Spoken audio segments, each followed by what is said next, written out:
Ito po saging, saba. Nilagang saging. Paborito po namin to yung saba ng saging. Labi na pag yung nilalaga. Dito po sa aming probinsya, yung niluluto po to. Tapos inilalagay po dito sa bagoong. Ginaganito po namin yan.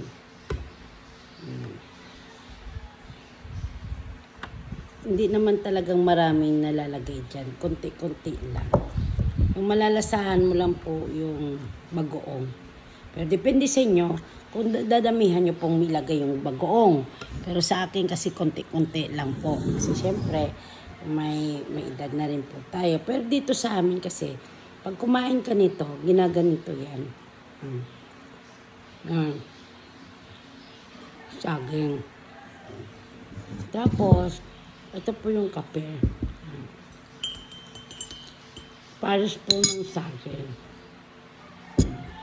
Bagoong, tsaka saging po. Yan po ang pares ng saging, bagoong, at kape. Dati dito sa amin, yung kape po, yung talagang native, yung binabayo pa yung beans ng kape. Maliit pa po ako, naalala ko, binabayo pa yon. Binibilad, binabayo, tapos nilalaga, yung ganun ginasang, sa amin pag ginasang lag, no? Ang bango-bango po nung kape. Yung katas lang po ng bagoong ang kinukuha ko po minsan dyan.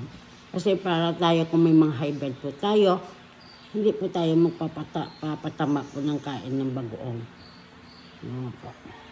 Thank you po for watching. God bless.